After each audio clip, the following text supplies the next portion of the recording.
Bonsoir. Bonsoir. Je pense que nous pouvons commencer par Dieu, puisque c'est lui le créateur de toutes choses. On commence par lui donner ses honneurs. Nous savons que nous sommes ici pour le 40e jour de notre maman, de notre coco, de notre grand-mère.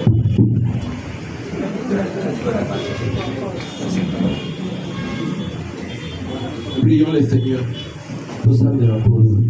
Dieu notre Père Céleste, Dieu puissant, Dieu véritable et puissant. Ton nom est le Seigneur Jésus. Seigneur, en dehors de toi, il n'y a pas un autre Dieu. Dieu le seul et le véritable. Le début, la fin de toutes choses, c'est bien toi. Alpha, Oméga, c'est bien toi. Alpha, Oméga, Ezalika-Kayo. Si nous avons ce souffle de vie parce que tu as voulu, Seigneur. Le souffle de vie que nous avions, c'est pour t'adorer. Merci, Papa. Merci, Kolo. Sois avec nous, Seigneur. Que cette famille reste en paix, Seigneur. Nous te le demandons au nom de Jésus-Christ. Amen. Je voudrais parler sur un petit sujet qui est l'amour. Souvent, beaucoup ne parlent pas sur ce sujet.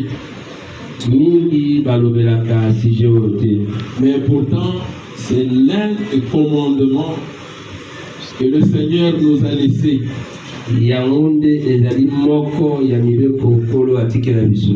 Alors, nous allons lire une petite portion de l'Écriture qui est dans Jean chapitre 3. Jean chapitre 3, le 16e verset. La 16e verset.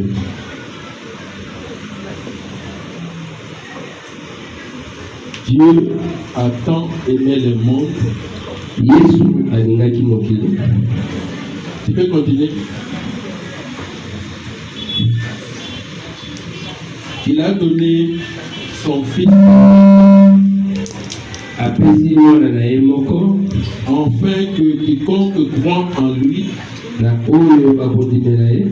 ne périsse point, mais qu'il y ait la vie éternelle. C'est un grand commandement que Dieu nous a laissé. Quand il a donné les 10 commandements, tout était bien. Les gens récitaient les 10 commandements. Les gens apprenaient cela. Et ils observaient ces commandements. Mais malgré cela, il y avait toujours des problèmes. Et Dieu a envoyé ses serviteurs, le prophète. Mais ils n'étaient pas bien reçus. À chaque fois, on les tabassait, on les menaçait. Jusqu'à ce que Dieu lui-même a dit tina suka nzambe mo azwaki mokano je me sens moi-même. nakitanga moko Dieu étant le Créateur, nzambe lokola mokeli un grand stratège, lui qui a créé ce monde, ye moto ayebi kokela akelaki mokili il a toutes les choses sous ses mains aza na makambo nyonso na maboko na ye et il est descendu. ye moko akitaki Son apparition a troublé beaucoup de gens, kokita na ye ebungisaki makambo ebele puisqu'il est venu à une servante Marie. ti ayaki epai ya mosali moko maria Et comment Dieu peut venir à Marie? ndenge nini nzambe ayaki epai ya marie Marie a obtenu une grâce. marie azwaki ngolu Et quand le Seigneur était sur cette terre, ntango yesu azali na mokili oyo il a reçu aussi des questions. azwaki mpe mituna Des questions qu'il a reçues. mituna oyo azwaki L'un d'autre c'était, mais Moïse nous a donné les 10 commandements. amisuka alobi moïse apesaki biso mibeko zomi Il nous a donné ça. apesaki biso Mais maintenant, toi, sikoyo yo quel est le plus grand commandement? mobeko nini ya monene oye nango Et le Seigneur a répondu, nkolo ayanoli aimez-vous les uns les autres. bolingana moko mpe bamosusu Croyez à un seul Dieu et l'unique. bondima na nzambe moko oyo azalika moko L'amour, bolingo c'est ce sentiment-là qui nous met ensemble. yango nde esengo wana ya kosangisa biso C'est cette affection-là bolingo wana ya kokanga qui nous met ensemble. eza kosangisa biso Puisque dans le mariage, kati na libala il y a deux personnes qui s'unissent bato mibale oyo bazali kosangana et ils vont donner des enfants. oyo bakopesa bana Et c'est ce que nous appelons la famille restreinte. yango nde Alors, la famille restreinte, famille ya kosangana et famille oyo ya mokie c'est le père, la mère papa et les mama enfants. na bana Et nous avons la famille étendue. toza mpe na famille ya molai Là, on a le cousin, on a beaucoup de choses. On a une lignée là un peu éloignée. toza na bandeko ya mosika mosika On devrait rester ensemble, esengai totikala place moko puisque nous sommes liés à une alliance. po tosangani na mopeko moko Une alliance de sang mopeko ya makila que nous allons appeler ici Alliance Mabinga. oyo alliance mobile C'est ce sang-là makila wana qui nous lie.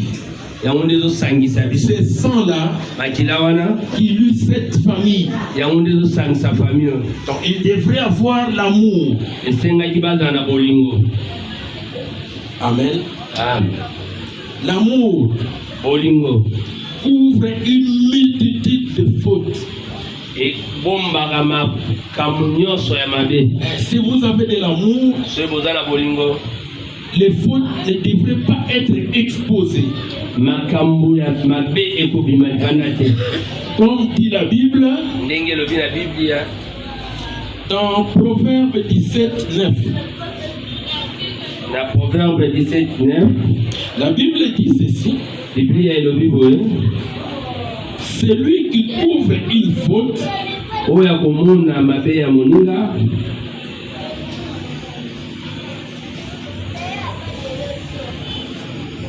c'est comme ça.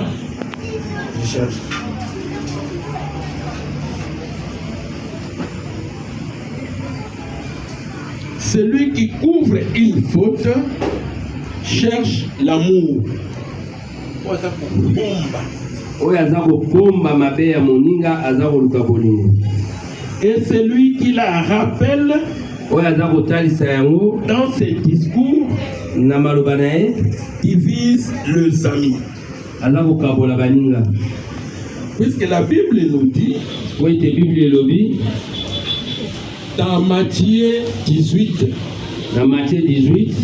Si vous avez des problèmes, ceux qui vous ont makambo, il ne faut pas exposer cela. Toi seul va voir ton frère. Amen. Amen. Nous sommes en train de nous exhorter, nous les vivants. Maman Suzanne est partie. Maman Suzanne a tiki biso. Papa Mavinga parti. Papa Mavinga tika biso déjà. Et les enfants, nous sommes restés. Bana totikali. C'est pour cela aujourd'hui, je veux que cette exhortation soit comme un conseil pour nous tous. Que chacun se mette là-dedans et puisse trouver sa place. Amen. Amen. Le proverbe dit, celui qui ouvre une faute, il cherche l'amour.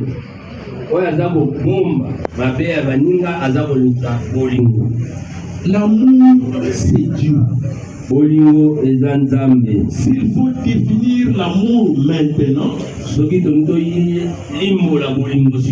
nous allons terminer tous les mots. Ces sentiments que la personne a pour une autre personne, qui perd des relations. Mais l'amour qui nous lie ici, c'est l'alliance Mavinga. Puisque c'est le papa qui a la sémence. Papa Mavinga n'a sémence. Amen. Amen. Ça devient un peu difficile, hein? Non. La sémence, ce n'est pas la femme qui garde ça. La femme garde l'enfant pendant 9 mois. Mais la sémence vient de l'homme. C'est l'homme qui donne la sémence à la femme. Dieu a donné à la femme tout ce qu'il faut pour garder cet enfant, pour protéger cet enfant.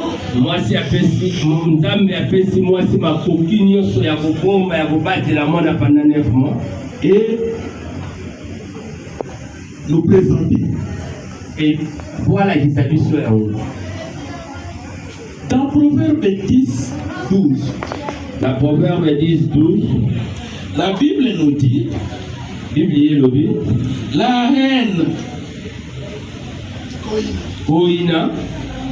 excite de querelle.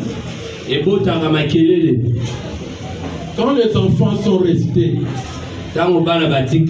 il ne faut jamais mettre la haine dans vos discours, dans vos relations.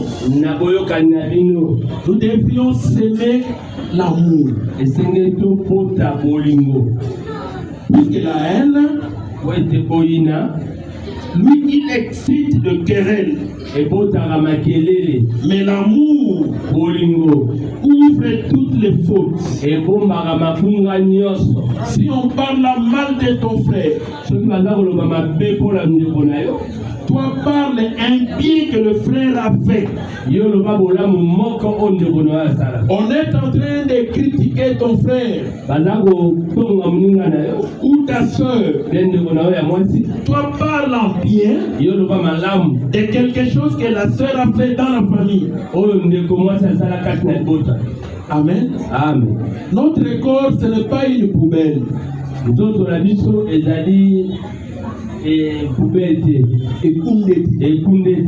Pour que toute chose mauvaise puisse recevoir ça. Non, mes bien-aimés. Que le départ de nos parents puisse nous laisser l'amour. puisse nous laisser la charité. La charité, c'est toujours l'amour. La charité, c'est toujours bolingo. Il y a dans d'autres versions, au lieu de mettre l'amour, ils mettent charité. Dans d'autres, au lieu de mettre charité, ils mettent l'amour. C'est la même chose. La place à Rocha Bolingo, charité. La place à Rocha Charité, Bolingo. Mais d'accord, Bolingo.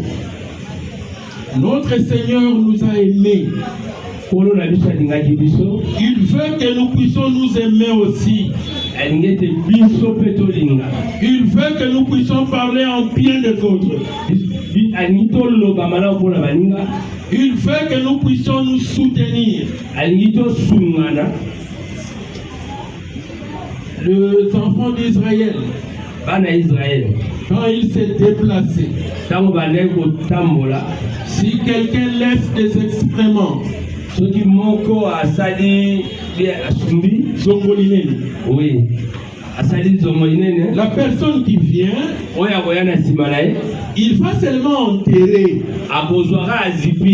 sans faire de bruit. Mais ce n'est pas ce que nous voyons dans nos familles. Si quelqu'un a pu laisser de désordre quelque part ici, la personne qui viendra, il va commencer à crier pour des saletés que l'autre a laissées. Mais l'autre qui a laissé, c'est sa soeur, c'est son frère. Ce n'est pas bien. C'est pour cela que nous sommes en train de dire, la personne qui couvre toutes ces fautes-là, il est en train de s'aimer l'amour. Il est en train de créer l'amour. Puisque l'amour, comme 1 Corinthiens chapitre 13 nous dit, Corinthiens 13 le moi, je ne connais pas vos androïdes là. À partir du 14e verset. Et 4e verset. 1 Corinthiens chapitre 13. La chair est patiente. La charité. La charité est patiente. Elle a plein de bonté. La charité n'a point d'orgueil. N'a point d'orgueil. N'enfle point d'orgueil. La charité n'est pas envieuse. La charité n'a point d'orgueil.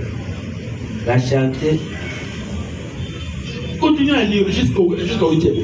Jusqu'au 8e, ok. Elle ne fait rien. S'il te plaît, donne-moi. Ok. 1 Corinthiens chapitre 13. À partir du 4e verset. La Bible dit ceci. La charité est patiente. Peut-être dans votre Bible, c'est l'amour est patient. C'est la même chose. Elle est pleine de bonté.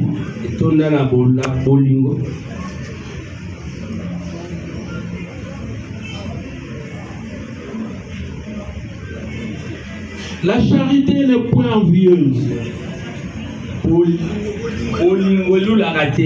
Est-ce qu'il y a aussi des gens ici qui n'écoutent pas un peu le français?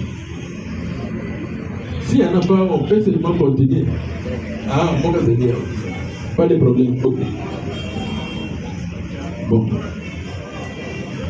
La charité ne se vante point.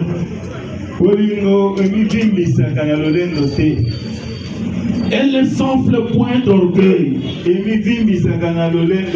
ne fait rien de malhonnête. Elle ne se réjouit point de l'injustice. Mais elle se réjouit de la vérité. Écoutez maintenant.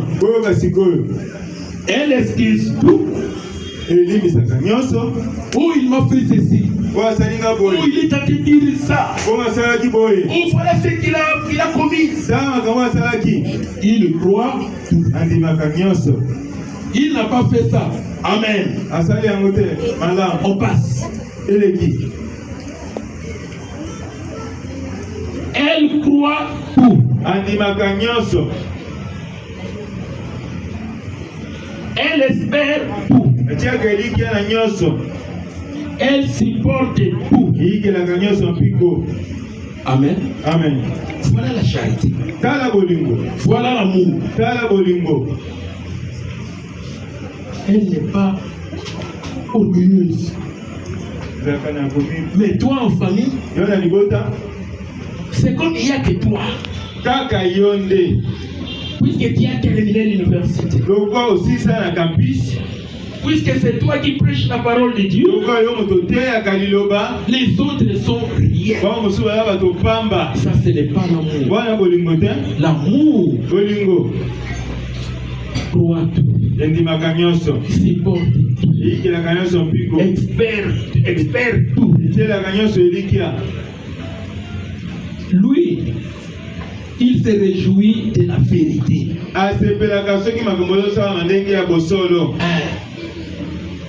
Il n'est pas là pour aller dire oh non, il a fait ça.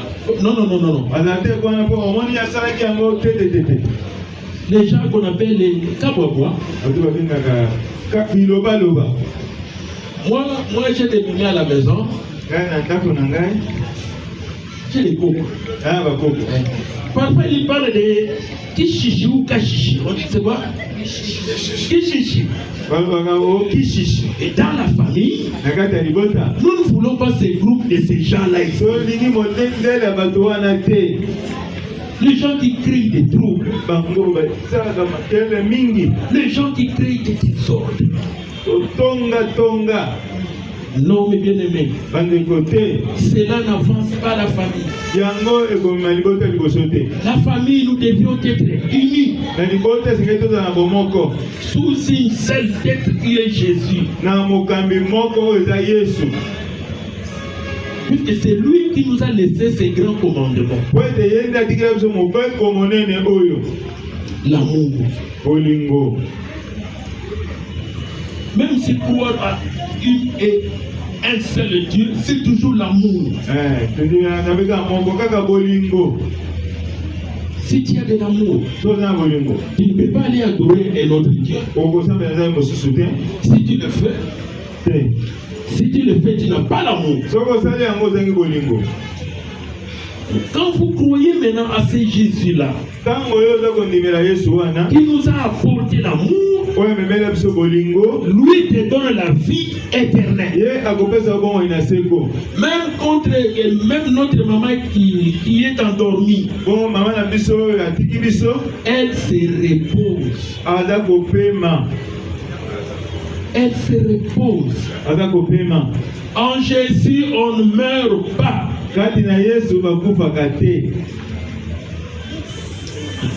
C'est une grande promesse comme ça. Une seule condition qu'on nous donne, c'est de croire. Quand vous croyez au Seigneur Jésus, tout est facile.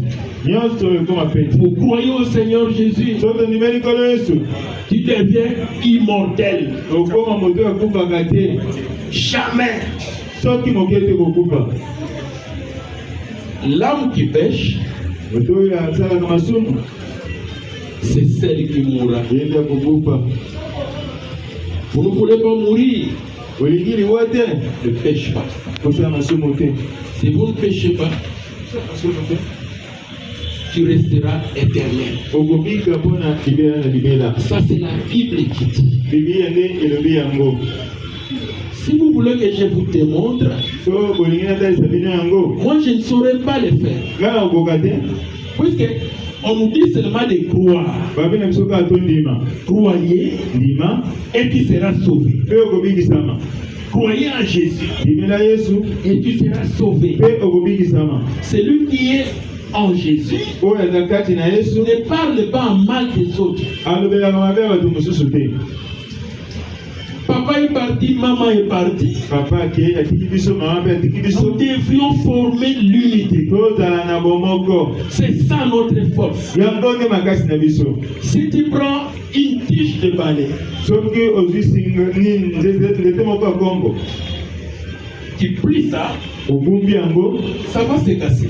Ekobukana. Tu prends 2, Ozwi mibale. ça va se casser. Obumbi ekobukana. Tu prends 3, Ozwi misato. un peu de difficulté. Ekokoma mwa pasi mpona kobuka. Mais tu prends le tout, une tige, Koto mobimba. tu ne sauras pas même plier ça. Okumba yango te. Ça devient une force. Ekomi makasi. Notre force, Makasi na biso. c'est dans l'unité. Eza na bomoko. L'unité en Jésus-Christ. Bomoko kati na Yesu Kristo. C'est ça qui va nous aider ici. Yango nde kosunga biso awa. C'est ça qui va nous aider dans cette famille. Yango nde kosunga biso na libota na biso. Chaque fois, c'est rappeler de cette histoire d'aujourd'hui. Ntango nyonso tokanisaka lisolo ya lelo. L'amour, Bolingo.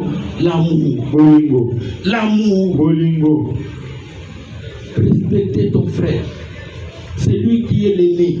Okoka kotosa ndeko na yo. Oyo aza mokolo. Respecter ta petite soeur, Leki na yo opeseli memia. puisqu'elle est la cadette. Po aza leki na bino. Chacun a sa place. Moto na moto na esika na ye. Avec le respect qu'il faut lui donner. Esika kopeseli memia oyo esengeli mpenza na ye. L'amour, Bolingo. c'est Dieu. Eza Nzambe. L'amour Bolingo. couvre une multitude de fautes. Ebombaka mabe ebele. L'amour Bolingo. qui nous met ensemble. Oyo kotia biso elongo.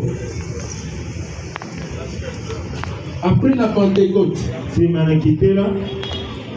on ne pouvait pas voir que lui, il a l'argent, lui, il n'en a pas. Okomona te okuna za na mbongo okuna zanga. Pourquoi? Mpona nini? Ils étaient unis. Basanganaki. Ils étaient en communion. Bazalaki na bomoko. C'est ce que nous voulons que cette famille soit. Biso tolingi liboto ezala boye. Qu'il reste en communion. Batikala na bomoko. Qu'ils restent unis. Batikala na bomoko. S'il y a un problème, Kama likambo ezali. ils traitent ça. Basolola. Et Jésus qui sera leur maître. Yesu nde azala mokambi na Jésus bango. qui sera leur guide. Yesu azala motambwisi na bango. Jésus qui sera leur avocat. Yesu azala molobeli na bango. C'est lui qui sera leur juge. Ye nde akosambisa bango. Bien-aimé dans le Seigneur, Bandeko kati na nkolo.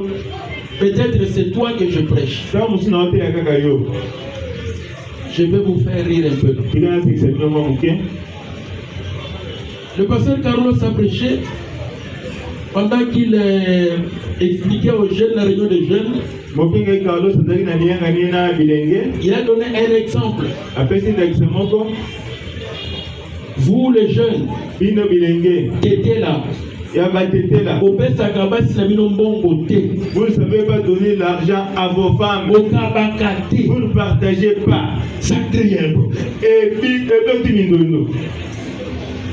il n'a pas cité les noms. Attends, comment vous doutez?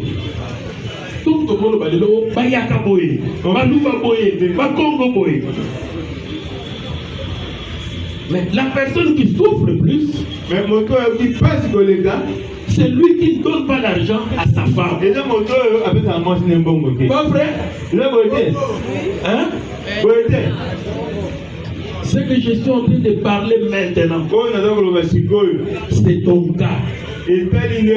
Pourquoi tu te fâches? Toi, tu n'es pas moutété là. Même si tu es moutété là, mais tu donnes l'argent à ton épouse. Mais toi, tu ne donnes pas pourquoi? Alors aujourd'hui, c'est toi que je parle. Pourquoi tu ne fais pas mettre l'amour en famille? Pourquoi tu fais que tes autres en famille? Une fois j'ai monté sur un taxi-bus là, on a mis une étiquette. Changer à Tamboula Oyo. Changer les fils que cette année. Donc quand vous montez, vous êtes devant là. Vous dites changer à Tamboula Oyo. Mais cette année, changer quand même.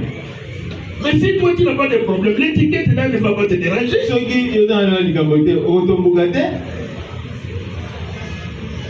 Les receveurs qui payent les tickets, toi tu sors l'argent, tu payes. Il dit donnez l'argent, tu payes. Tu payes à chaque fois que les mais le problème c'est toi. Mais yo, vous avez dit que le bébé m'a dit ne te fâche pas sur le receveur. Ne te fâche pas sur moi. Moi je suis seulement en train d'apporter la parole de Dieu. Mais c'est toi qui es concerné. Même si tu es dans le noir, cette pierre-là, ça t'aide. Et quand il va crier, c'est alors que nous allons comprendre. Il y a quelqu'un qui est là-bas, qui a reçu cette pierre. Un enfant de Dieu, il accepte les corrections. La Bible est corrective. La Bible elle-même. Amen. Amen. Un enfant de Dieu reçoit facilement. Facilement. Parce qu'en lui, il a le Saint-Esprit. Le Saint-Esprit de Dieu en lui met la paix partout où il est. Là où il est comme une colonne. Là où il est comme un grand arbre que les gens se mettent en bas pour se rafraîchir.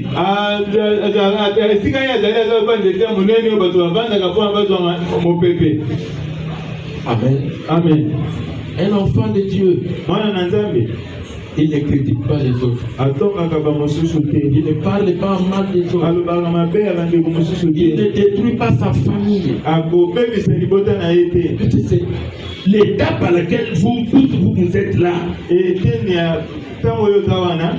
Alors quand vous allez maintenant commencer à couper cette étape-là, mais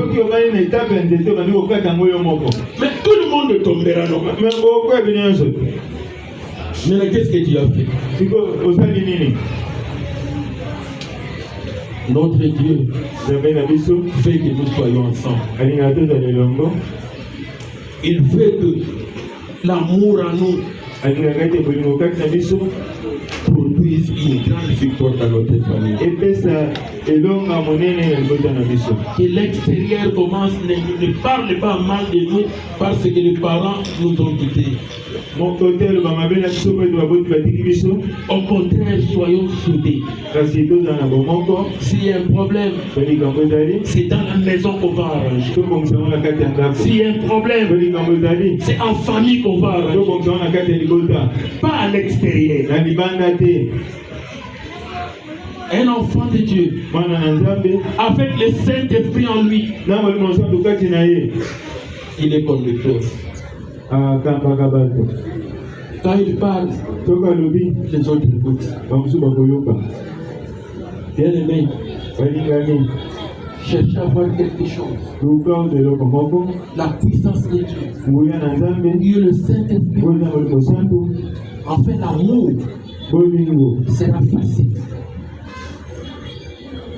Tu ne chercheras pas à créer l'amour en toi. Tu ne parviendras pas à le faire. Tu peux te cacher. Tu peux dire, tu peux faire tout ce que vous voulez. Mais 2, 3, 4 matins, tu es. Nous allons voir. Ah, ce n'était pas l'avocat. C'était le pommier. Parce que nous allons voir les fruits. Parce que souvent les deux arbres là se ressemblent par leurs feuilles. Mais quand ça va donner le fruit, non, ça c'est le pommier rouge. Ça c'est l'avocat. C'est ce que nous sommes. Un enfant de Dieu, il est naturel. Il aime les autres. Il prend qu'il voit que l'autre est plus grand que lui. C'est comme ça que nous voulons que nous puissions rester. Le respect, l'amour à nous. Que chacun puisse prendre ses conseils. Et là où nous avions lu dans 1 Corinthiens chapitre 13, du 4e au 7e verset, Ça, c'est un devoir que nous donnons à nous tous, même à moi-même. Là où on a écrit charité, où on a écrit amour, vous mettez votre nom. Bien aimé, vous vous appelez comment? Jeanne? René. Ok. Quand on prend 1 Corinthiens chapitre 13, à partir du 4e verset, on dit l'amour est comment? La charité comment? Ah, donc René n'est pas envieux. Alors vous-même maintenant vous allez mettre les points. Si c'est vrai, tu mets ok. Si ce n'est pas bon, tu mets 3. Ça c'est le devoir que chacun de nous fera. Même moi-même. Je vous dis d'avance. Même moi. Je n'aurai pas 5 sur 10. 5 sur 10. Même moi qui vous parle. Même moi. Si on dit la charité est patiente. René est patient. René elle est pleine de bonté. Elle n'est point envieuse. Elle ne se vante point. Elle ne s'irrite point. Il ne fait rien de malhonnête. Elle ne cherche point son intérêt. Elle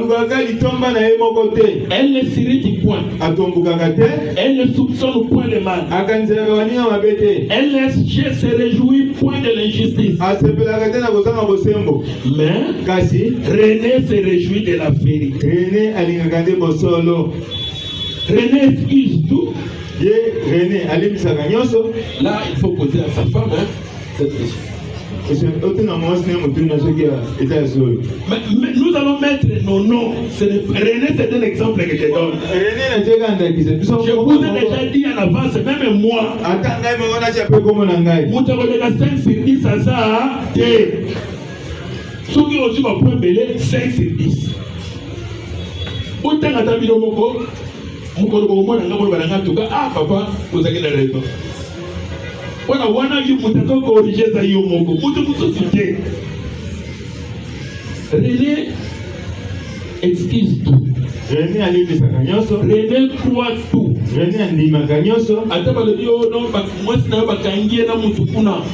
On a attrapé votre femme avec quelqu'un d'autre là-bas. Est-ce que ton dit facilement, papa? Est-ce que vous faites ça facilement? Ton dit facilement? Ah! A vérifié là. Jésus. Bon. René expert tout. René a dit qu'il y a Kanyoso. René supporte tout. René a dit qu'il y a Kanyoso Pico. René ne périt jamais. René a beaucoup baby samate. Non, là j'ai dépassé un peu ton soin à 7. C'est là où je termine mon exhortation. Que Dieu vous bénisse.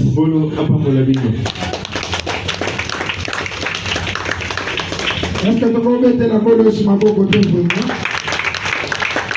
Papa, au côté la mission comme on a papa René Pinchi, Azali, Fiacre, Nabaouti Tabernacle. Je crois qu'au nom de la famille, tout le monde va me connaître déjà. Tout ça, on fait la merci. Est-ce que merci d'avoir été là dans ma côté vraiment s'il vous plaît? Merci vraiment pour la présence de Dino. Lelo ezali 45 jours, aussi c'est ma cambo maman. Lelo, dans votre sepelaki, tout ça qu'on a vu sur notre libota, tout ça qu'on a d'abord maï, attends à magie. Et d'abord côté, et à mon avis, on a des bonnes délits par guerre, est-ce qu'il y a juridiction, à cause de la bonne amélia, la maman, il a joué le bon tout partager, tout bander, tout bon capot. Amen. On aura vraiment des prières, et puis.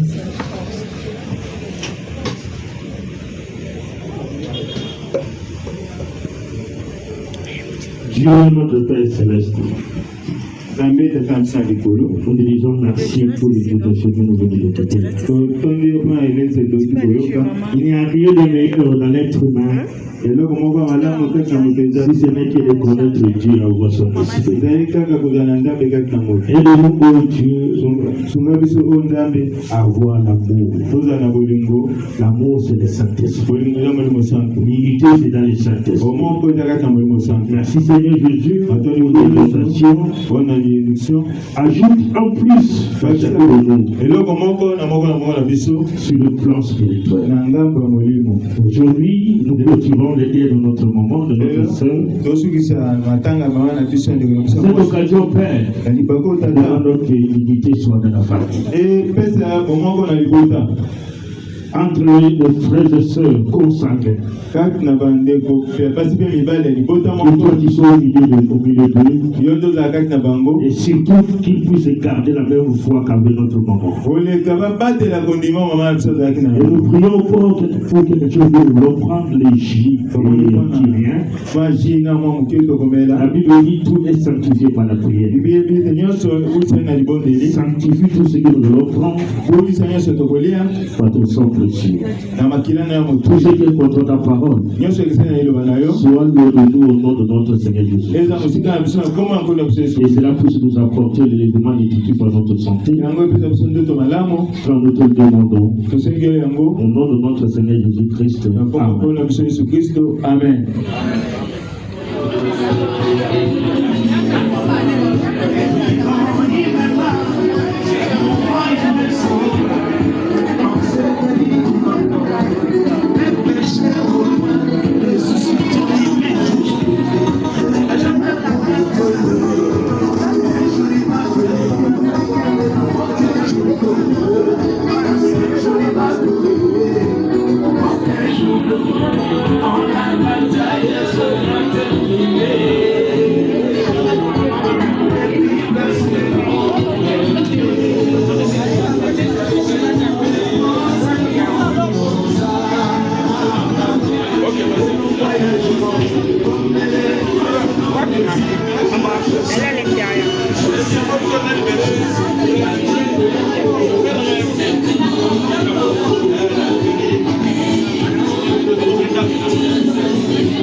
Eu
Vamos esta carrera